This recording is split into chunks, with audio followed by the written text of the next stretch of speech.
All right, ready to go on? Ready? Okay.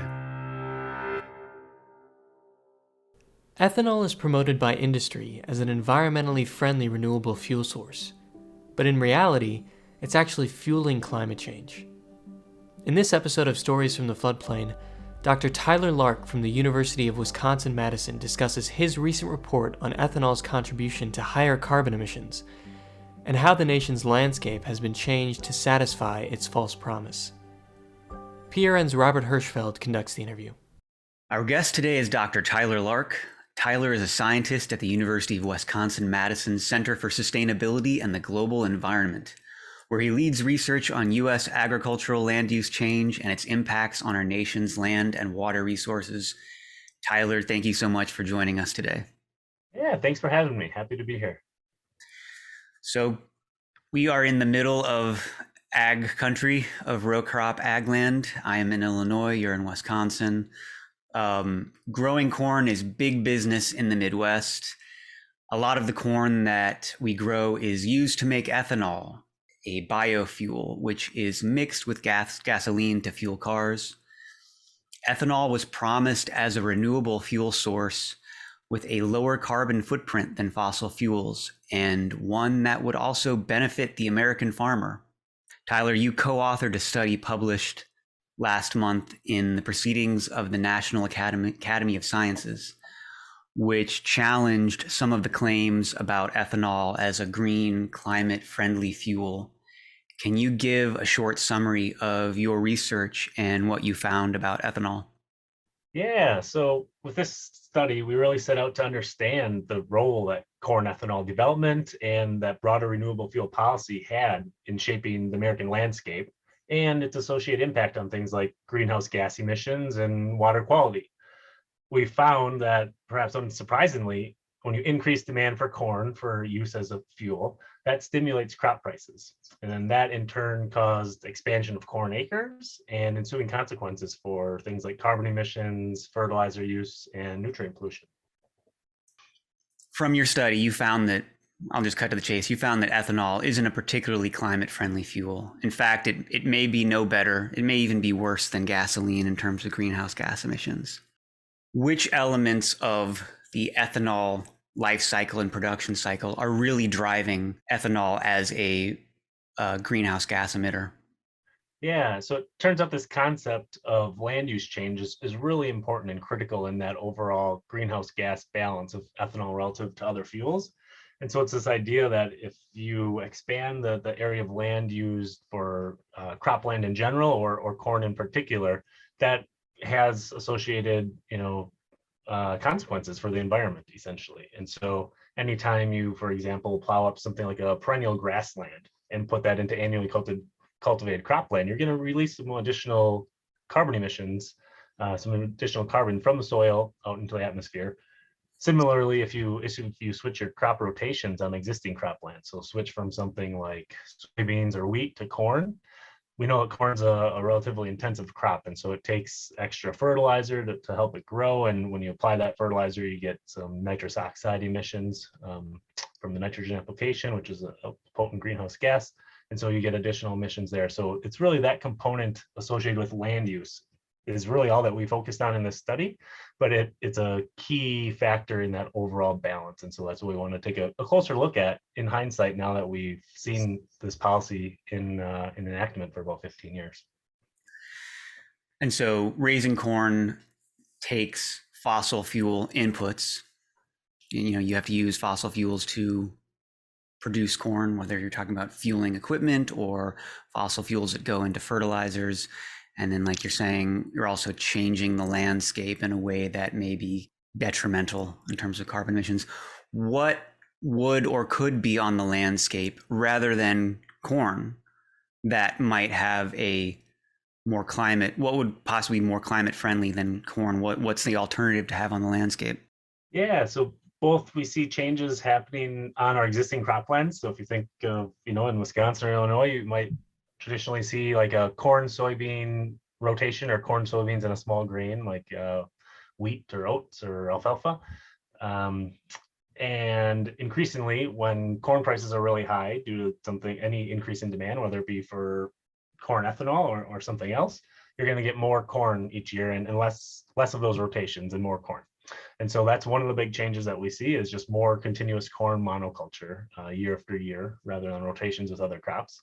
But then you also see changes on what they call this extensive margin. So more land coming oftentimes back into production that may have been set aside for other uses for a while. So things like grassland pastures, so pasture, either whether it's for dairy cattle or grazing cattle or whatever it may be.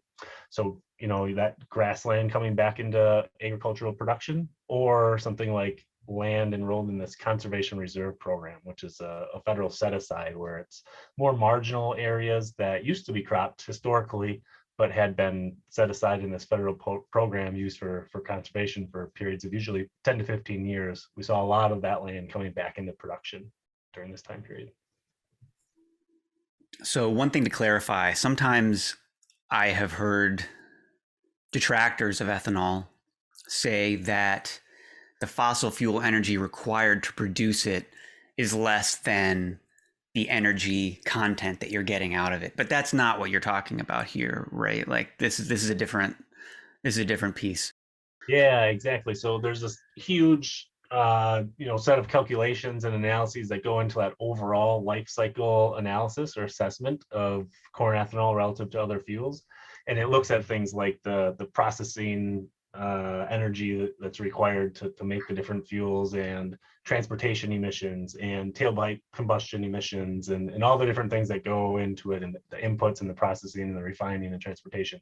We didn't look at any of that. We said, hey, there's been years and years of studies, analyses conducted that are huge and encompass all those. But there's this one component that's really important, especially for biofuels, and it's the land use change component.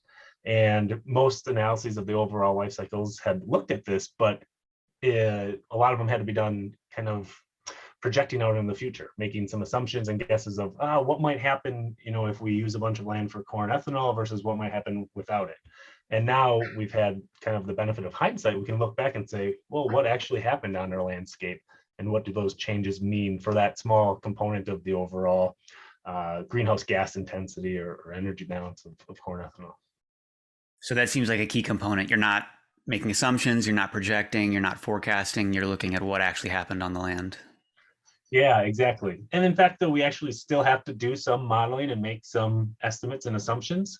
But the benefit is we only have to make about half as many as we used to. So if you jump back to 2005 or 2007, when they were first discussing this large policy called the Renewable Fuel Standard that basically mandates that we blend some corn ethanol into our transportation fuel supply, back then they were making projections and they were trying to estimate what would happen with this policy and increased corn ethanol demand, and what would happen without the policy. And then that difference is essentially the environmental outcomes of what they're trying to predict.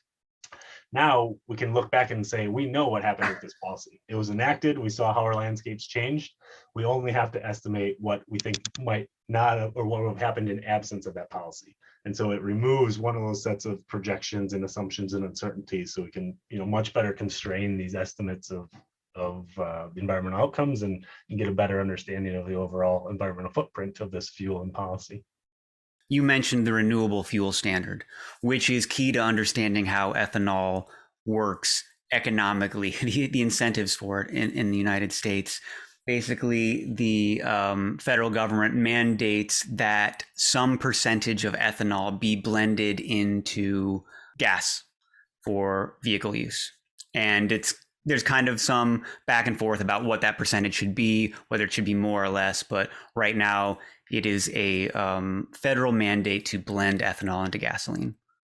That's exactly right. So it was initially passed back in 2005 and then greatly expanded in 2007.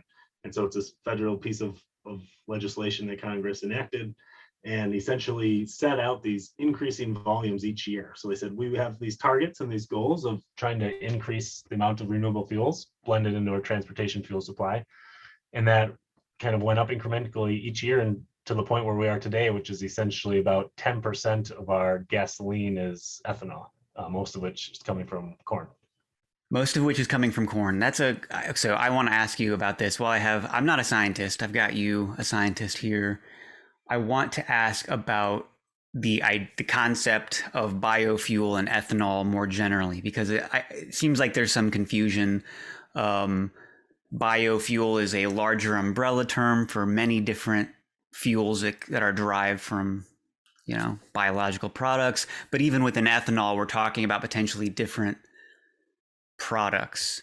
And so can you just quickly break down like what is a biofuel and what are the differences in ethanol and what is corn ethanol in particular? Yeah, so you hit it exactly right. Biofuel is a much broader environmental term and probably encompasses any bio-based product that you can use as a fuel. But corn ethanol often comes up in that discussion, and in some cases is used synonymously because in the United States, corn ethanol is the predominant biofuel that we've had to date. And so this policy, for example, is just one example, set out annual levels of several different types of biofuels that were intended to be blended into the fuel supply. But corn ethanol is often referred to as a first generation biofuel. It was sort of one of the earliest ones we had and relatively easy to produce and ramp up production. And so that's the one that really took off. It was sort of the lowest level of lowest level of technology of all these biofuels, and it had the lowest thresholds and standards for hopeful greenhouse gas emission reductions. So that's what they call a conventional renewable fuel in this policy compared to something like a more advanced renewable fuel. And so it's this first generation. You make ethanol alcohol from the corn starch, from the starch in the corn kernel, and you get back some feed byproducts and other things, but it's a relatively straightforward process of using corn for ethanol. And so to date in the United States, I think about 87% of all the biofuels we've produced under this large renewable fuel policy has come from corn ethanol. And it's really the predominant biofuel in use today. Other common ones, though, are things like biodiesel made from soybeans. And there's a lot of other types of renewable fuels that can qualify under this federal policy. So I think there's renewable natural gas and other things that qualify under similar policies. And so a whole slate of things that could be called a renewable fuel or a biofuel, but corn ethanol really has dominated in the United States, at least. And in other countries, things like Brazil, they have a lot of ethanol made from sugarcane. And so it really can vary based on region and resources that are available. So other biofuels might have very different profiles than corn ethanol in terms of energy efficiency and greenhouse gas emissions. Is that correct? Yeah. Yep. And so even if you are perhaps revealing some of the downsides of corn ethanol, it's not necessarily a statement on what other biofuels, the prospects for other biofuels. Right, absolutely. So one of the hopes and whole goals of this research was to look back at our policy to date and at corn ethanol, which has been our predominant biofuel to date, and say, what are the lessons that we can learn from this initial kind of approach and technology that's been used, and hopefully apply some of those lessons to design and develop better biofuels moving forwards. So one such technology that a lot of folks are researching and has promise for greater greenhouse gas mitigation benefits and greater overall benefits is cellulosic biofuels. So this is considered like a next generation biofuel where you make the fuel off of basically the plant matter rather than just the corn kernel. You could use corn stalks as one, but a lot of research is going into using things like prairie grasses or other native grasses like switchgrass. And so could you use those types of feedstocks, those types of inputs that are much more easier on the environment, right? Much more environmentally friendly. If you can have a perennial native grass species on the landscape and use that as a feedstock rather than intensively cultivated corn, that could have huge environmental benefits, help improve water quality, provide some better wildlife habitat, and all kinds of benefits, and then still harvest that and perhaps turn that into a fuel or a different type of bioproduct. That could have a lot of benefits, and it could go a long ways in improving the environmental footprint of ethanol right now or other bio-based products. And so that's where a lot of the research is going, and I think what a lot of the hope was with this initial policy and push for getting renewable fuels into our transportation supply. Are there other externalities of ethanol? Are there other, consequences of growing ethanol?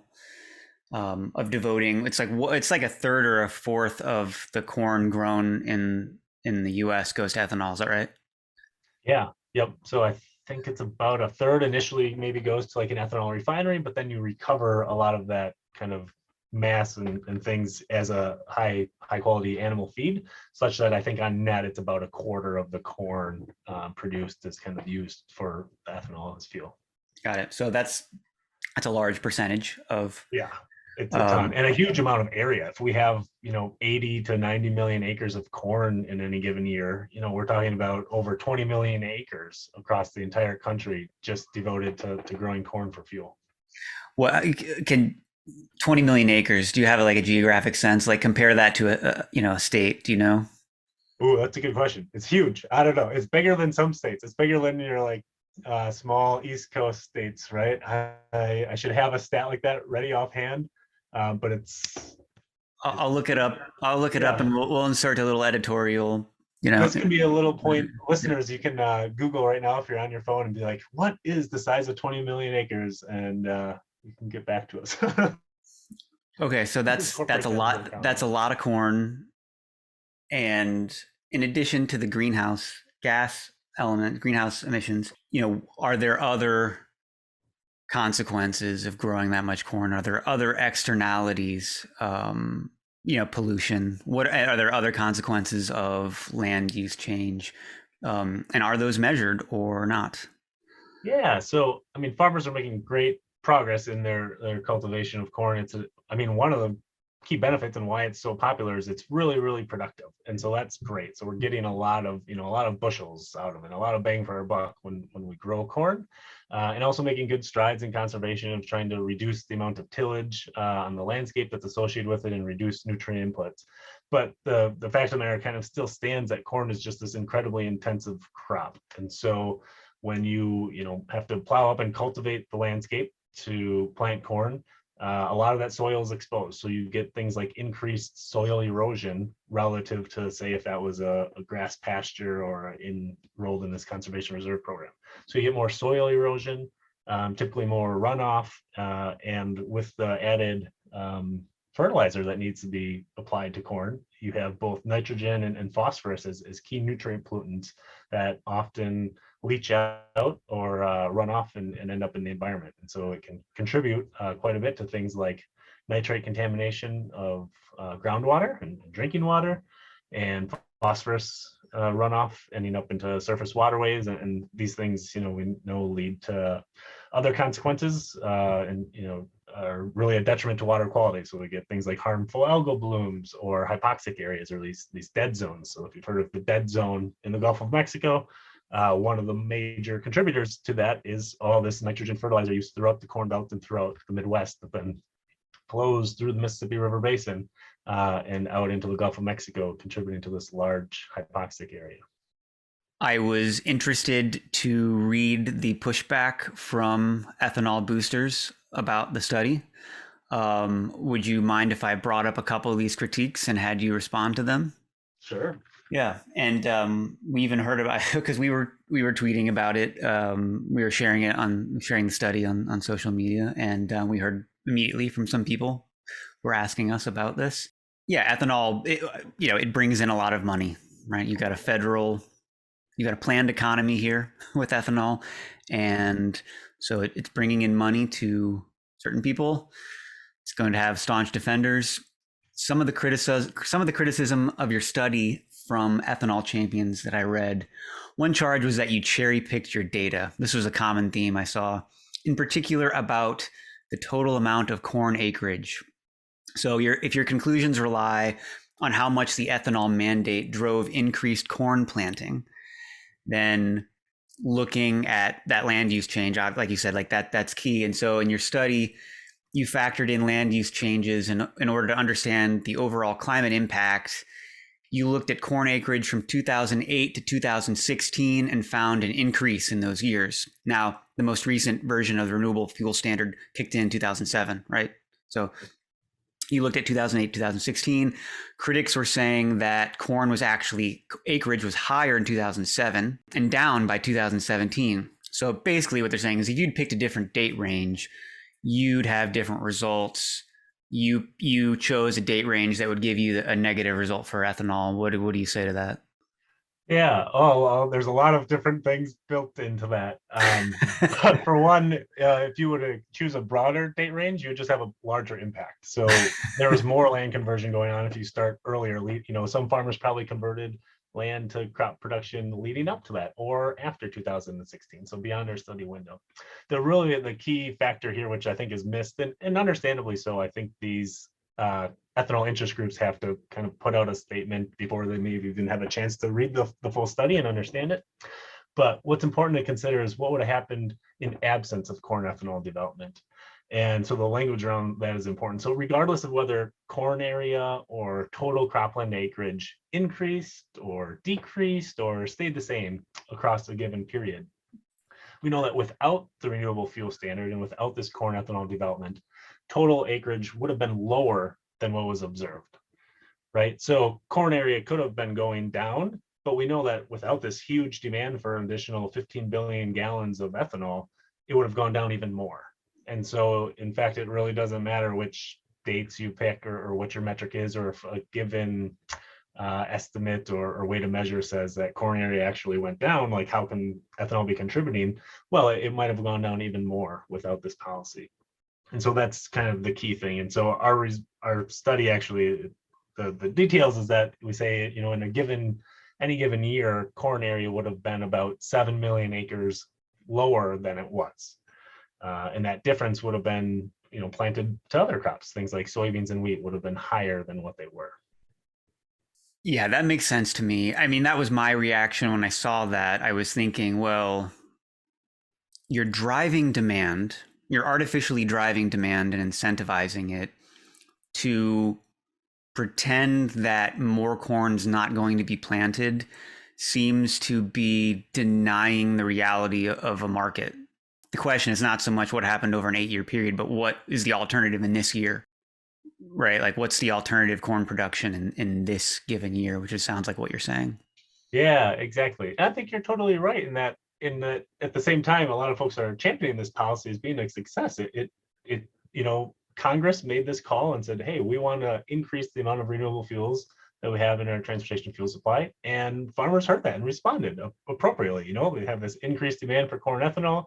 They're going to plant more corn on their existing cropland, but they're also going to pull some more land into production just because of overall higher prices. And it's, I think it's not surprising what we saw happen on the landscape. And it's also, in some senses, what people anticipated and in the sense wanted, or what this policy stipulates. They said, hey, we want more corn ethanol, go out and get it. And that's what we got. Right. Yeah. It seems like speaking out of both sides of the mouth to say like the policy worked. We're planting corn. We're planting more corn. We're getting more ethanol into the fuel supply, but we're also not doing that. I don't know. That didn't make a whole lot of sense to me. Yeah. But I could see how it could be a misleading little red herring in terms of calling into question the results. It's similar. I'm going to guess this is similar, but another one that I saw was about corn prices. They spiked, and it looks like they spiked in 2013 and again in 2021, topping $7 and $6 per bushel respectively. In between those years, in between 2013 and 2021, they were in a fairly narrow range, often between about $3 and $4 per bushel. So is that, when you say like it drives prices, it incentivizes it, again, we're just talking about like, well, what's the alternative in a given year? It's floating prices higher than it would in 2015 if we did not have the mandate. Is that correct? Yeah, it's exactly right. So we estimated that, and we worked with several different economists in this. This effort was a broad effort, a multidisciplinary team from many, researchers from many institutions, and the economists on our team, took a really close look at this. And what their estimates show is that essentially corn prices were about 30% higher with this policy than they would have been without it. And so corn prices still would have, jumped up and then gone down and fluctuated all around. But this increased demand for this additional corn product just elevated them a little bit more than they otherwise would have been. Right. Clearly, there are other market factors at play, but this is a non-insignificant one. This is a significant factor in some 30%. You're saying, okay. Yep. A couple more pieces on this because I feel like it's very enlightening to kind of get the counter to the counter. Part of the pitch from the ethanol lobby is that we're getting more and more yield out of the same number of acres. I saw that they were saying that, we've basically been consistent with corn acreage for almost a century. But if you just look at the number of bushels you got out of a single acre of planted corn, a corn farmer may be producing 6 or 7 times as much corn out of that single acre as they did in the 1920s, for example. I'm curious about a couple things here. One, how did that come about that we're producing that much more corn? And does that have any play with what you're talking about at all? Yeah. Well, there's probably a lot of other people who know more how that came about, but essentially we've had a lot of investment in corn and agronomic research over these years, right? And farmers have become more efficient. They get more bushels for fewer inputs, and corn production just continues to make advances. And so that's absolutely correct, right? We're getting more bushels per acre, but the fact kind of still remains that that's fantastic. And in fact, if that was the only thing going on, then we would be able to return a bunch of land that was in corn production to conservation or to pasture production or something else, right? So we were getting those many more bushels per acre. We don't need as much land. And so if we didn't have this corn ethanol development, then that would open up a whole bunch of that existing corn land for other uses. And that's really that alternative scenario that you have to compare to when you're looking at the effects of this policy in corn ethanol. Yeah, got it. Okay, last one on this front. I was reading your paper and doing some research for this. I came across the term carbon intensity. Carbon intensity is what you're looking at, right, for this study. What is the carbon intensity of corn ethanol? Carbon intensity is the measure of the greenhouse emissions associated with producing and burning a transportation fuel. So other previous studies have found ethanol to be more climate friendly, to have fewer greenhouse emissions. And I think you touched on this earlier, but what did those studies not take into account? It seems like I heard, whether that's EPA or California Air Resources Board or the United Nations, like it's like that. Those were some of the entities being bandied about as having, we labeled ethanol a clean fuel. What has been missed that you have taken into account? Yeah, so a lot of these previous estimates, it really comes down to the land use change component. And that's what we sort of revised here and could look back on now in hindsight to understand what actually happened. So for example, the EPA made some projections back when this policy first came out and just estimate a really, really small amount of land use change in the United States. And probably rightfully so. Like there hadn't been a whole lot of cropland expansion happening for the last 3 decades. So nobody probably anticipated or expected it. But what we saw is once this policy got enacted and had this increased demand for corn for use as fuel, there was a large response. Farmers responded, and we got more corn on the landscape. And so I think, a lot of those projections that were initially made were really hard, but they did the best they could. And to the extent that we can look back now and revise it, that's sort of what we tried to do here. If you're enjoying this episode, consider leaving a review on whatever platform you use. And donate to Prairie Rivers Network so we can keep bringing you important conversations with experts and leaders in this field. Thanks for listening, and here's the rest. Why did you want to do this research? We've been studying agricultural land use in the United States for about the last decade. And over this time period, really saw this large resurgence in cropland expansion or in conversion of grasslands and other natural or semi-natural areas into crop production. And we'd always get asked this question of, is corn ethanol contributing to this? And if so, what proportion is it leading, or causing this? And we never had an answer, and no one else really had a good answer either. It's a really hard question. What are driving these landscape changes? And so about 5 years ago, we just said, okay, if we want to answer this question, what would we have to do that? And went out and sort of assembled this team of economists and crop modelers and environmental scientists that we needed to answer this and figure out what contribution corn ethanol development has had on these large scale landscape changes that we've been seeing. I read in your bio that you grew up on a small farm. Is that right? Yeah. Yep. How did that inform your path to where you got today and what you're doing now? I basically got to see on a daily basis that intersection of conservation and agricultural production and everything that goes with it. And so it's, that agricultural background is still a large piece of who I am. And at the same time, I, also value the environment and recreating in it and everything it provides to humans and wildlife and everyone else who depends on the environment. And so agriculture has such a large influence on our environment and land use, one of these predominant drivers of our global environment today. So I think this intersection of land use and agriculture and the environment is a really interesting but important place to study and put our effort and emphasis, because any positive changes we can have there, I think, can have really large positive outcomes for a large amount of people. When I sometimes talk to someone who's not as conversant with the issues that we face in Illinois, they'll ask me, what are the major things to be worried about in terms of water pollution? And I'm like, ag.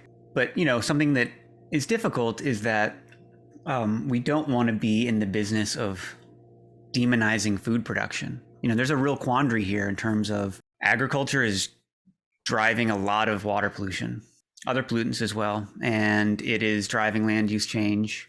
But we also clearly need to produce food for people here at home, abroad.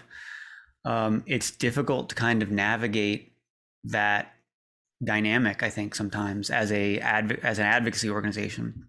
For you, what you're doing, and maybe kind of growing up on a farm helps with that. But how do you think about that? I mean, are you concerned that your research is, casting farmers in a bad light? How do you kind of manage the work that you're doing with the recognizing that we need to be producing healthy food? Yeah, I think we struggle with a lot of the same issues that you just mentioned.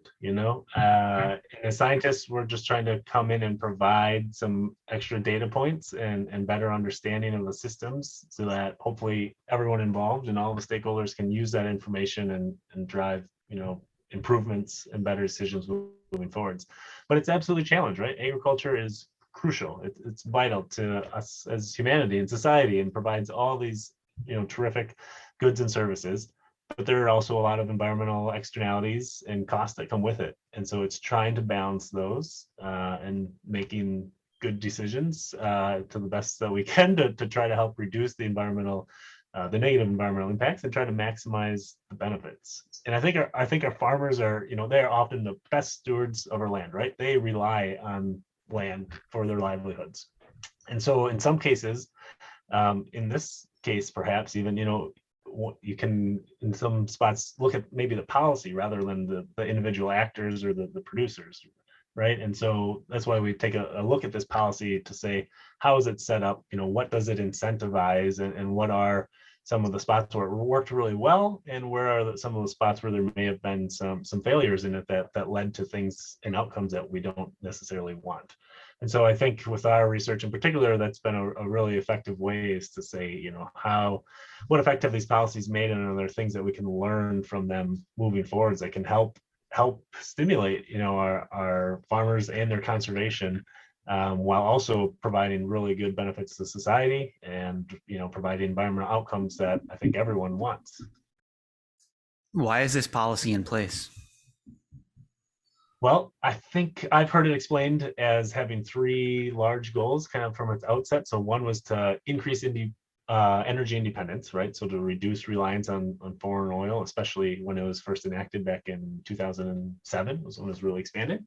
A second is to help stimulate the rural economies and support farmers and their production. And a third is to have some environmental benefits and hopefully climate benefits.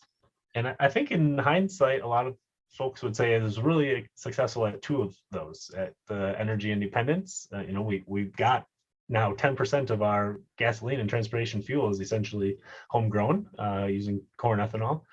And it seems like it's also helped stimulate the rural economies by increasing crop prices. But we're just seeing now in hindsight, it probably doesn't have all the environmental benefits that we had hoped initially, in particular in relation to the climate change mitigation. It may be no better than the gasoline that it's replacing. Mm-hmm. I'm curious about those first two as well, the first two goals. So, and in particular with what's going on with Ukraine and Russia right now, we're seeing a lot of calls to get energy independent really quick. Do you think it's fair to say that ethanol is providing us some amount of energy independence? Are we actually powering the United States with ethanol? To what degree we are? And I've seen, obviously there are calls right now to drill, frack, whatever, let's do it all so that we're not, relying on Russian fossil fuels. And I've seen calls to increase the ethanol mandate, the blending limit as part of this push. Would there be significant energy independence benefit from doubling down on ethanol? Yeah, I would say that is a really good question, but falls way outside of my realm of expertise. But I think a lot of economists are looking into this, and folks who look at the bigger picture and maybe have weighed in. I do know I've seen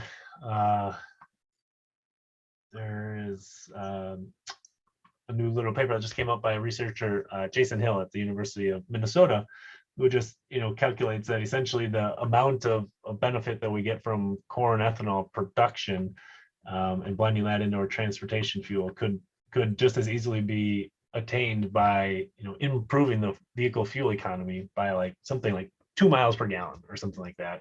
Would do the same as all the corn ethanol that we produce on these 20 million acres across the country. And so I know I've heard, essentially that we put a lot of energy into corn ethanol production, but when you look at it at the end of the day, it's just 10% of our transportation fuel. And, how much do we actually get from that? I'm not sure. As a scientist, you may be loath to talk about the politics of it, but is there a partisan divide on ethanol? Who is opposed to ethanol?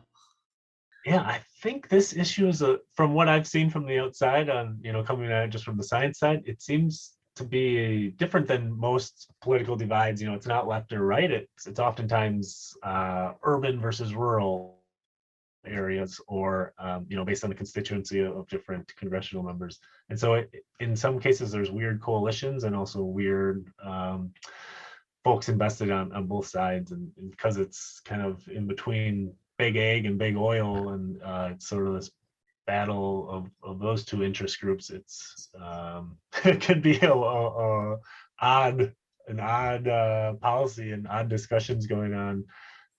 In some cases it's refreshing that it's not just left versus right, conservative versus liberal, and things like that, but it's also these, there's a really big financial interest involved. And so just observing it is sometimes interesting. Yeah, that was a trick question. I have not seen any actual political pushback. In fact, I think as of yesterday, Senator Durbin and Senator Duckworth in Illinois were calling to increase the blending limit. If you were looking just at the ethanol issue, and from that tried to extrapolate out what the goals are of our agricultural policy, what would you say?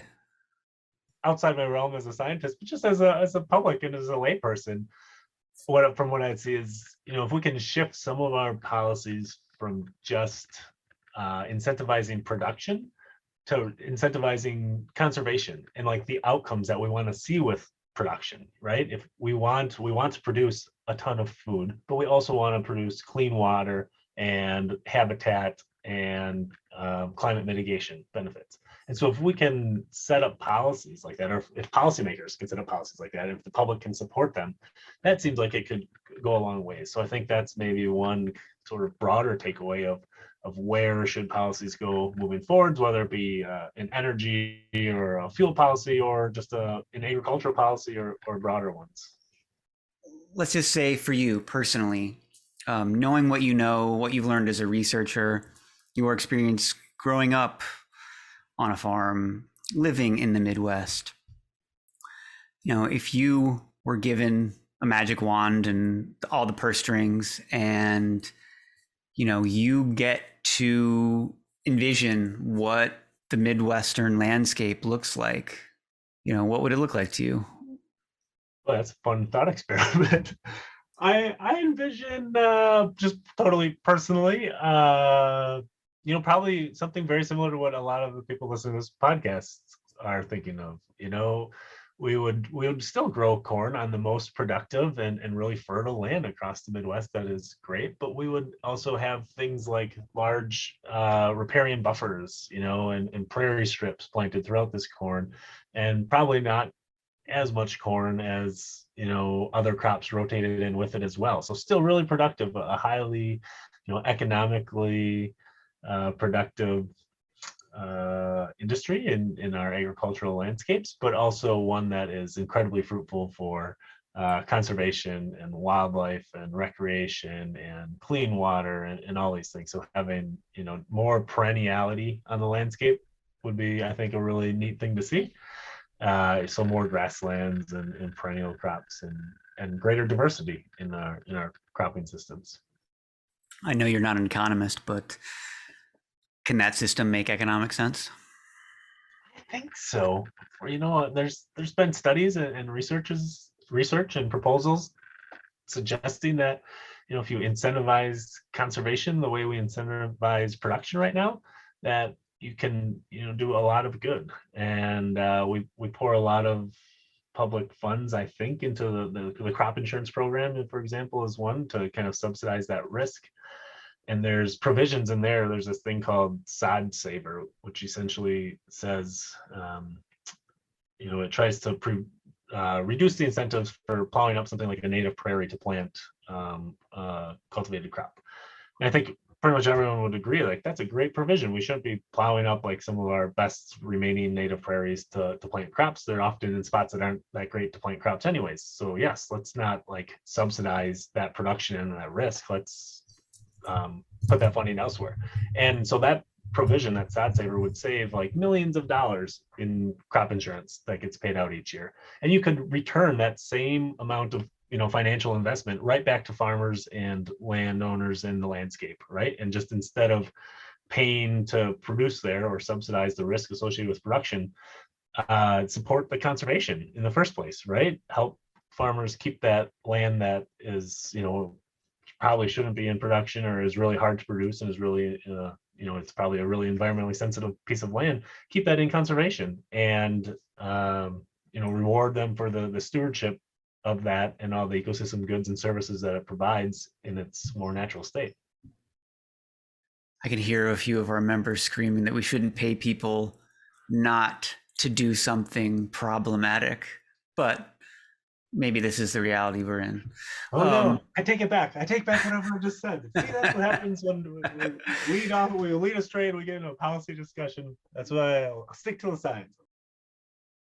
We have found it very difficult to make progress on agricultural issues.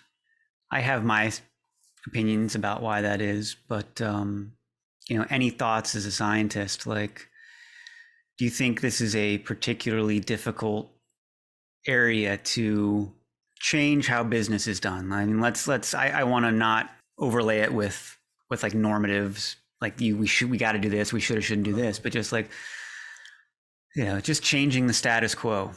Do you think this is, I wonder if you might see this as a particularly difficult area? Yeah, I think you said it well. It's changing is hard. It's really challenging, and especially if it's the way that things have always been happening, which isn't to say there's resistance within this industry. I think there's lots of producers are like eager to improve their practices and are asking and pulling for greater conservation efforts and support and funding to help them do it, and people to appreciate the strides that they're making. And it's a huge, it's a really big issue, it's a really big industry, it's a really big important concept. So I think that change just takes time and effort from everyone. It's a collaborative effort. It's the producers on the ground who are making change and making progress and making strides. It's the researchers who are trying to provide the better strategies and practices to help support them and enable that. It's the folks like Prairie Rivers Network, advocating and helping get those policies and those practices put into place. And it's just sort of all of us coming together collectively and collaboratively to saying, hey, we all want the same things. We all want clean water. We all want clean air, and to mitigate climate change, and to also have great production that supports us as humanity and supports society and supports our individual livelihoods. And so it's a huge system. There's always going to be growing pains and challenges along the way, but I think that's why it's so interesting and important that we all work on it and keep striving to make progress together towards some of those goals, those common shared outcomes that we want. That's a very positive answer. Cynically, though, I have to come back and say, do we all want clean water? I would hope so. I think we all want clean water. Yeah, I can't think of anybody who doesn't. If some, maybe there's interest groups that don't want clean water, or their particular interests run counter to it, but if they could get both whatever they wanted and clean water, heck yeah, who wouldn't want that? If they can get both, they won't reject the clean water, but they've got to have the other piece in place, is how it seems. Seems like there's an uneasy relationship between the oil industry and ethanol. Obviously, a lot of fossil fuels go into growing corn, but there's also kind of a competitive element here that's kind of played out, I think, in the last couple of years, where there's been push and pull over blending requirements, and some oil refiners have lobbied for either lower blending requirements or exemptions. I guess it's expensive for them and it raises their cost, and they just don't want to do it. Can you speak at all to the interplay between the fossil fuel industry and the ethanol industry? Do you have any knowledge of that? Not really, no. Yeah. I can speculate as good as anyone. But, yeah. I guess what I'm asking is, like, as you put this study out, about ethanol being problematic, are you owned by big oil? No, yeah. I think it's been interesting to come in as a third party, ethanol has got their interest and oil has an interest. I don't know whether it's against or parallel or tangential or whatever it may be. And then, we're coming out from the environmental side of like, hey, we want to make sure whatever we're using our transportation fuels has the best environmental footprint and best outcomes possible. So sometimes we'll see like other researchers getting tugged or pulled in different ways or something, or not really the researchers, but just those two industries clashing or collaborating in some senses, who knows. But we definitely try to stay out of that, and we've never gotten funding from corn growers or the ethanol industry, and have never gotten funding from oil producers or the refining industry. Try to just stick with coming in and say, hey, we want to do the best we can with our transportation fuels. How do we do that? Or at least, provide the science to say, well, if folks who are smarter than us can make a decision of how we should design our policies, we can help give some of the data to help inform those decisions, hopefully. Got it. So you're not trying to break the back of the ethanol industry to benefit big oil? Definitely not. In fact, if anything, it's like counter to that. And that would maybe be I would think a sad takeaway. I hope people don't take away from our study is that we should have more oil and more gasoline. If anything, it's the opposite. It really adds emphasis to the urgency of finding true solutions to climate change and other challenges like, global biodiversity loss. Corn ethanol is probably turning out to be not the solution that we thought it would be. It doesn't have as large as climate benefits as expected, and comes with all these other environmental externalities. And that just adds further urgency to finding better alternatives, next generation biofuels that can help reduce our reliance on oil and gasoline, while also having, benefits for the environment and water quality and greater climate mitigation potential. And so really it just kind of tells us like we need to double down, right? We need to work on climate change, and we need to do it in ways that are really meaningful. So not just striving for fuels that have 5 or 10 or 20% reduction in greenhouse gases, but ones that reduce them by 50% or 100% relative to gasoline, and setting our targets a little bit higher and trying to make real tangible progress. Because the alternative, sticking with status quo is not a solution. But also some of the first generation solutions that we were hoping might help get us there probably aren't doing the trick, or going to get us where we really need to go. So a question I hope you won't be offended by. Does the kind of scientific research that you're doing matter? Are people going to listen? I feel like we are in a constant state of ideological warfare in this country, with like the various camps arrayed against each other, and everyone's got their biases, and you marshal the facts that are convenient and talk about how you've cherry picked your data if it's inconvenient, right? Like, okay, can you make me a case? I want to feel some hope here. Make me a case for the importance of scientific research as we go about setting our policy agenda in this country. What do you think this can do? What impact do you think this can have?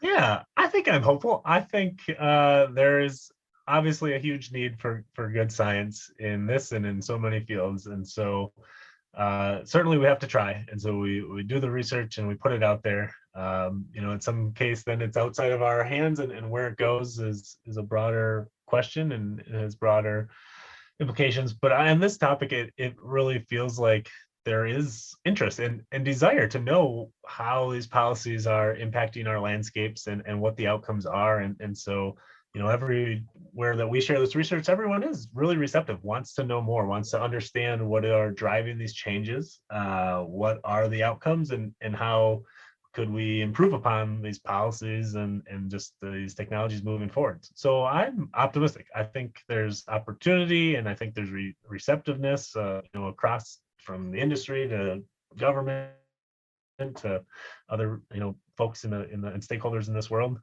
And I think there's hope for it. Yeah, I think there's a lot of hope. Good. Well, we're trying to champion science here at this organization, so I hope that's the case. Do you know where we are right now in terms of the renewable fuel standard and this policy? And it's set to terminate, actually, right, this year, 2022. So can you just say something about where that is and where it might go? Yeah, so we're really at a pivotal moment for this renewable fuel standard, or the policy that governs our renewable fuels and our transportation supply in the US. And so the policy, which was enacted back in 2007 in its current form, stipulates biofuel volumes and types annually through the year 2022, so up to this year. And what happens next is essentially up to the EPA. And so this year they're doing large environmental reviews and collecting a bunch of stakeholder input and external feedback, and trying to understand this issue and decide what this policy should look like moving forwards. But it's essentially a decision point where the decisions made this year for this policy will probably help define what our renewable fuel portfolio and what our landscapes look like moving forward into the foreseeable future.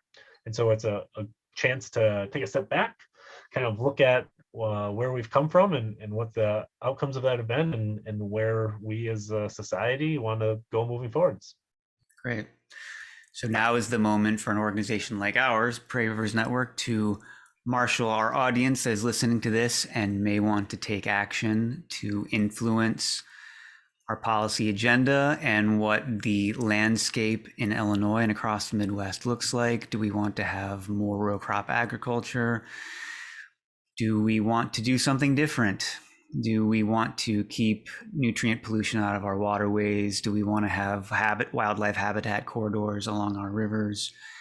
Do we want to continue to fuel the dead zone in the Gulf and to have nitrate pollution in shallow drinking water wells? All of this is potentially on the table. I'm speaking for myself, not for you. So, we will, I think, be in touch with our membership and our audience to discuss how they can take action on these issues going forward in what's an important year for the Midwest. What are you doing next?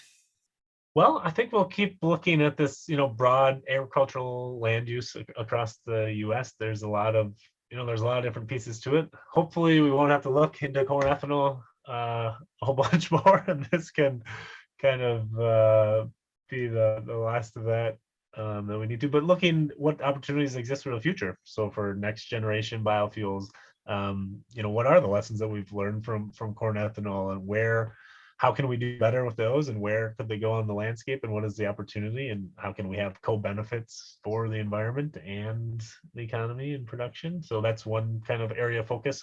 We're part of this Great Lakes Bioenergy Research Center, whose kind of mission is to develop more sustainable biofuels and bioproducts. And so trying to inform that process to develop some ones that have all these great potential benefits is one kind of positive future direction where we're going, and just looking at these issues more broadly. Some of our research, we've started looking at impacts of things like urbanization. So we also lose a whole bunch of cropland to urban sprawl and development every year, and so that sure, increased demand for corn ethanol is a driver of land use change, but so is urban expansion and sprawl, right? And we lose a lot of really good productive farmland to that every year. So I think that's an area of interest moving forwards, and we'll just keep looking at this broader system, see how it's going, and look for opportunities of where continued research and science can help inform that decision making and the practices going forward to hopefully have improved environmental outcomes. Yeah, so I think we went pretty deep into ethanol, which I hope our listeners appreciate. I think that's the value of doing this kind of thing, this podcast here. Not that I don't get value out of Twitter and short thoughts, but sometimes it's nice to be able to dig into the details and understand the nuance, and not have all of the context be laundered out of the conversation. So I hope value was achieved there. Again, so Tyler, really appreciate your time, appreciate the work that you're doing. I want to be optimistic. I really do hope it is valuable. I hope there are people in DC that are going to listen to your findings. So again, thank you for your time. Thank you for coming on our podcast today. Yeah, thanks for having me. It was a fun conversation, and glad we could, share some more insights about this topic and hopefully spur some interest for everyone as well. So thanks again. A special thank you to Dr. Tyler Lark for his research and his effort to shine light on how ethanol and its production is exacerbating climate change. You can find more information in the description of this episode. If you'd like to support this podcast and the work Prairie Rivers Network does to protect water, heal land, and inspire change, you can donate and become a member at prairieriverse.org. Thanks for listening, and we'll see you next time.